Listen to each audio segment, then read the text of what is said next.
नमस्कार, सर्वांचं स्वागत आहे पालिका प्रशासनच्या मुद्द्याची चर्चा या कार्यक्रमामध्ये. आज मी चर्चा करणार आहे नवी मुंबई महानगरपालिका क्षेत्रातील जे प्राथमिक नागरी आरोग्य केंद्र आहेत त्याच्याबाबत. आता किती लोकांना माहिती आहे की आपल्या नवी मुंबई महानगरपालिकेचे 20हून अधिक प्राथमिक नागरिक आरोग्य केंद्र आहेत? हा पहिला प्रश्न त्यांनी कमेंट करावं ज्यांना माहिती असेल, कारण की जर ज्यांना माहिती आहे ते लोक खरंच जागृत आहेत आणि त्यांना अधिकार, त्यांच्या हक्क अधिकाराविषयी माहिती आहे किमान, असं मी समजेल. आणि ज्यांना माहिती नाही त्यांनीही कमेंट करावं, म्हणजे मी ती यादीच टाकेल विथ ॲड्रेस कुठे कुठे आहे ती. मला पण ते सांगायचं आहे, कारण की आपले प्राथमिक नागरी आरोग्य केंद्र आहेत पनवेल, माफ करा पनवेलच म्हणतो, नवी मुंबई महानगरपालिकेने जे बांधलेले आहेत. या प्राथमिक नागरी आरोग्य केंद्रामध्ये कोणत्या प्रकारच्या आजारांवर औषध उपचार होतो हे तुम्ही ऐकलं तर तुम्हालाही हसायला येईल. आणि काय टायमिंग आहे. तर हे नागरी प्राथमिक आरोग्य केंद्र आहेत ना नवी मुंबई महानगरपालिकेचे, ते साधारणपणे सकाळी 8-9च्या सुमारास सुरू होतात आणि दुपारी 1 वाजता बिफोर लंच ते बंद होतात. आणि या ठिकाणी फक्त औषध उपचार, म्हणजे प्राथमिक नागरी आरोग्य केंद्र, एवढा मोठा नाव मस्त, आता त्या कोणाला वाटत it's mini hospital, mini clinic, पण हे फक्त 4-5 तासासाठी उघडं राहतं. सकाळी 8-9 ते दुपारी 1-2 वाजेपर्यंत. इथे डॉक्टर असतात, लहान मुलांचे डॉक्टर असतात, अडल्ट डॉक्टर असतात, कुठे काही ठिकाणी श्रीरोग तज्ञही असतात. श्रीरोग तज्ञ मी तसे कमी बघितलेले आहेत, तरी पण आपण एक समजू, एक आपण म्हणतो ना की ऑल अँड एव्हरेज. तर ह्या प्राथमिक नागरी आरोग्य केंद्र जे आहेत प्रत्येक वॉर्डला असतात. कुठे त्या ठिकाणी कुठे 2 आहेत, कुठे 1 आहेत, त्या ठिकाणी नाही म्हणू शकत, पण आहेत. काही ठिकाणी झोपडपट्टीच्या आतमध्ये आहेत, म्हणजे जरा आतमधल्या थोडं झोपडपट्टीच्या आतमध्ये साईडला आपण LIG एरिया बोलतो त्याला, लोअर इन्कम ग्रुप. तर हे जे प्राथमिक नागरी आरोग्य केंद्र आहेत ना, तर त्या ठिकाणी तुमची पोटदुखी, अंग दुखणे, छोटा मोठा ताप येणे आणि काही तपासण्या आणि इंजेक्शन्स लहान मुलांना दिले जातात, तेच फक्त तिथे केले जातं. परंतु जर तुम्ही तुमच्या भागातल्या नागरी आरोग्य केंद्राची, प्राथमिक नागरी आरोग्य केंद्राची जर तुम्ही वास्तू बघितली तर ती एवढी भव्य दिव्य आहे. कोट्यवधी रुपये खर्च करून ती बांधलेली असते. लाखो रुपये त्याच्यावर दरवर्षी खर्च केले जातात त्याच्या मेंटेनन्ससाठी. त्या ठिकाणी जो स्टाफ असतो तो पण मस्त शिफारसीवर काय लागलेला असतो. काही खूपच वेल एज्युकेटेड डॉक्टर्स असतात आणि चांगले सर्वजण नाही म्हणलं तरी जर त्याचा एक आपण ॲज ऑल एन एव्हरेज काढलं तर साधारणपणे दर महिन्याला नाही म्हणलं तरी 10-1 लाख रुपये त्यांचा पगार सर्वांचा मिळून होतो. आणि काय खर्च, मेंटेनन्स, सर्व औषधे, उपचार, खोकला याच्यासाठी औषधं तिकडे मिळतात. म्हणजे विचार करा, एवढी मोठी वास्तू ती फक्त 4-5 तासासाठी लोकांसाठी ती अवेलेबल असते. काही ठिकाणी असं आहे की साप चावल्यावर सुद्धा तिथं औषध नसतात, विंचू चावल्यावर सुद्धा औषध नसतं. त्याच्यानंतर कुत्रा डॉग बाईट होतात, कुत्रे चावतात तेव्हा पण त्याच्यावर रेबीजचे इंजेक्शन नसतात. मग ते कुठेतरी MCH मध्ये जावं लागतं, जिथं बाल माता रुग्णालय आहे, किंवा मग प्रथम नागरी आरोग्य केंद्र जसे आहेत, नेरुळला आहे, वाशीला आहे, किंवा ऐरोलीला, या ठिकाणी जावं लागतं. कोपरखैरला नाहीये, कारण कोपरखैरण्याचं ते प्रॉब्लेम मध्ये अडकलं, राजकारणामध्ये अडकलं, प्रॉब्लेम मध्ये नाही म्हणू शकत. तर या सर्व गोष्टी आहेत.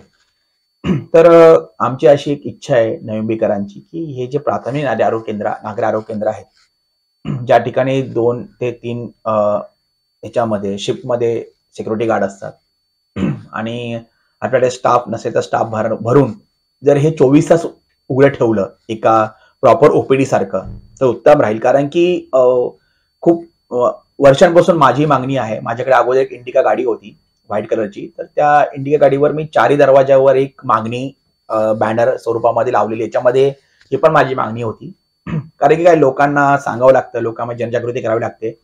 ते मी 2000 माझ्या मते 12 पासून ती गाडीवर लावली होती मागणी. नंतर ती गाडी मी विकली. त्याच्यानंतर मग नवीन गाडीवर ती जागा नाही तेवढी अवेलेबल, त्याच्यामुळे ती लावली नाही. परंतु ती माझी मागणी आहे. मी खूप वेळा ह्याच्या अगोदर अर्जाद्वारे, निवेदनाद्वारे सुद्धा मी मागणी केलेली होती की जेवढ्या आपले नवी मुंबई महानगरपालिकेच्या क्षेत्रामध्ये, जेवढे नवी मुंबई महानगरपालिकेच्या आरोग्य विभागाचे प्राथमिक नागरी आरोग्य केंद्र आहे, त्या ठिकाणी 24 तास OPD सुरू करावं.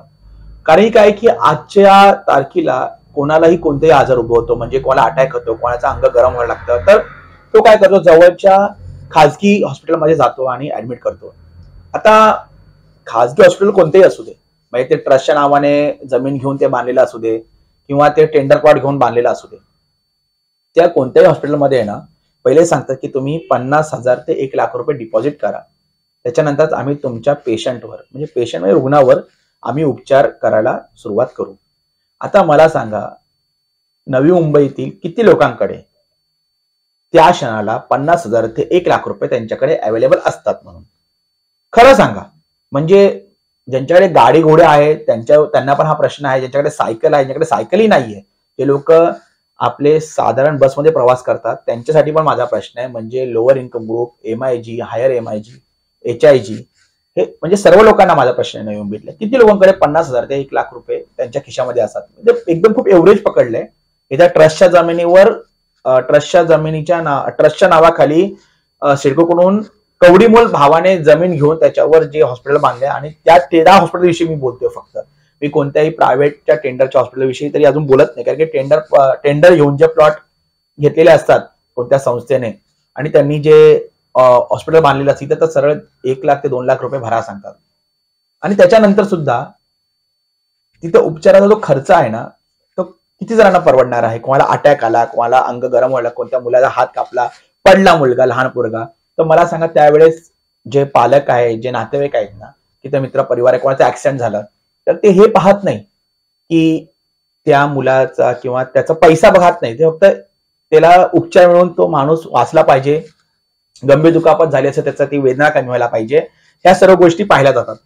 तर किती लोकांकडे पैसा उपलब्ध असतो आणि किती लोक ते बेअर करू शकतात? तर तुम्हाला सांगतो, 70 काय 80% पर्यंत नवी मुंबईकर सांगतील की ही गोष्ट बरोबर आहे, आमच्याकडे एवढे पैसे खिशामध्ये नसतात आणि एवढा लगेच अचानकचा आलेला खर्च आम्ही बेअरही करू शकत नाही.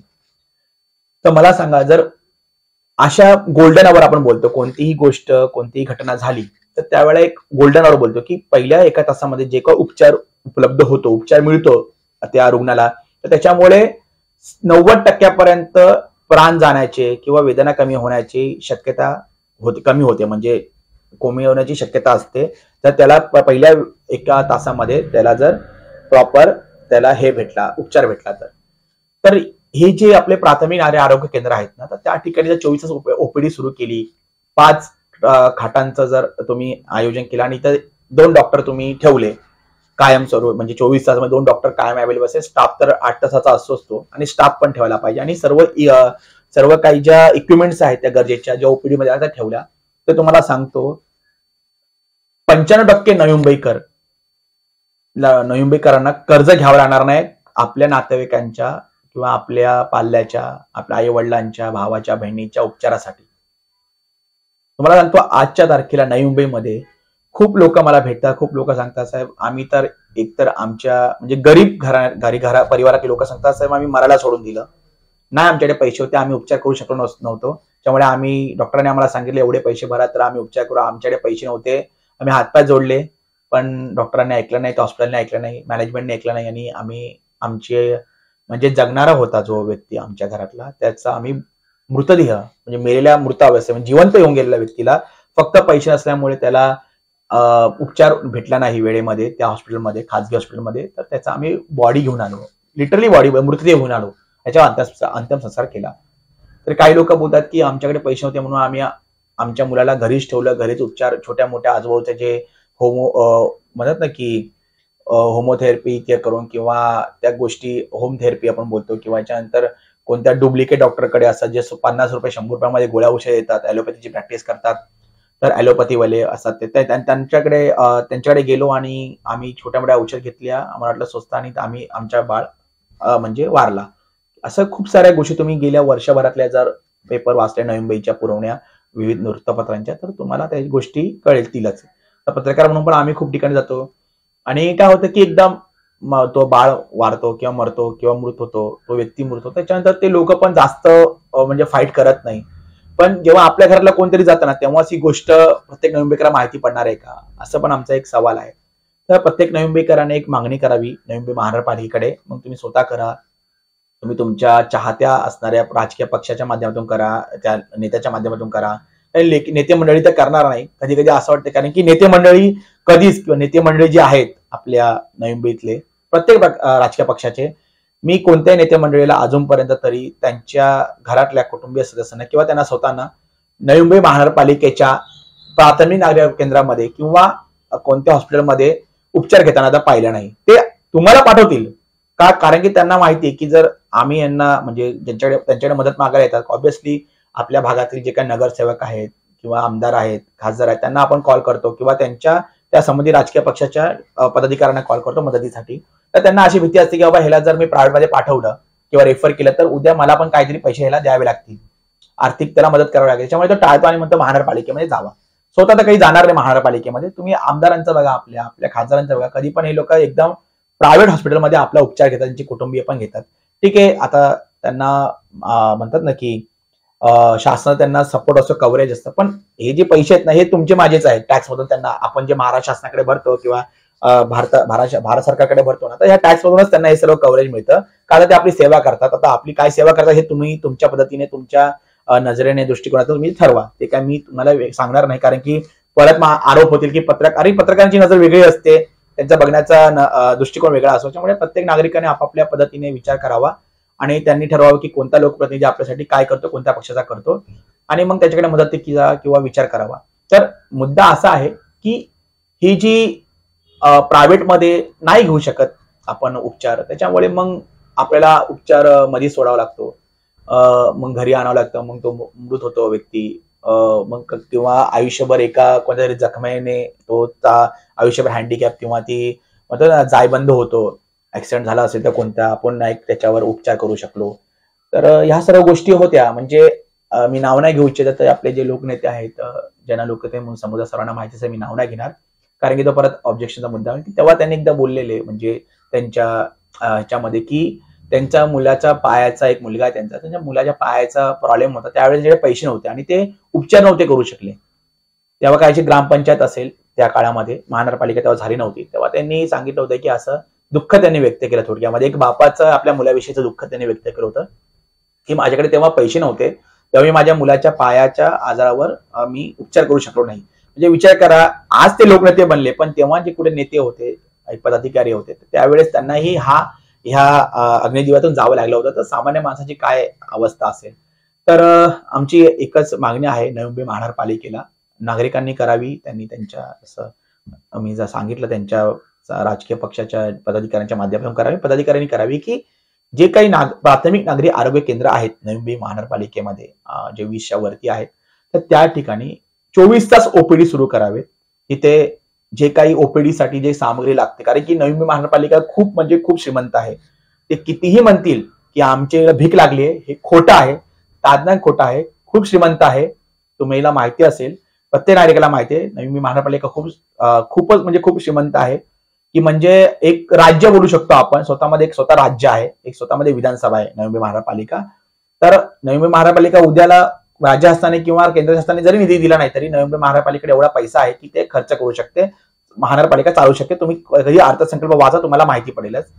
तर त्या प्राथमिक नागरी आरोग्य केंद्रामध्ये ओपीडीची व्यवस्था करावी, 24 तास सुरू ठेवावी, 5 बेड ठेवावे किमान. तिथे सर्व ओपीडीची लागणाऱ्या ज्या काही गोष्टी आहेत, त्या इन्स्ट्रुमेंट्स आहेत ते ठेवावेत, डॉक्टर स्टाफ ठेवावा, आणि नवी मुंबईकरांचे प्राण जाणार नाही, प्राण वाचतील यासाठी, किंवा ते आयुष्याला जायबंदी होणार नाही, आणि कोणत्याही नवी मुंबईकराला फक्त पैसे नाही म्हणून जीव गमावा लागू नये किंवा त्याला आयुष्यभराचा कोणता हँडिकॅपपणा येऊ नये, यासाठी हा एक छोटीशी मागणी आमची आहे, आमचा प्रयत्न राहणार आहे. तर पुन्हा एकदा नवी मुंबई महानगरपालिकेला अर्थसंकल्प आता येणार आहे Navi Mumbai महानगरपालिकेचा, may be February 2024 मध्ये. त्याच्यामुळे त्यांनी तरतूद करावी की नवी मुंबई महानगरपालिकेच्या प्राथमिक नागरी आरोग्य केंद्रामध्ये 24 तास ओपीडी कार्यान्वित करावी.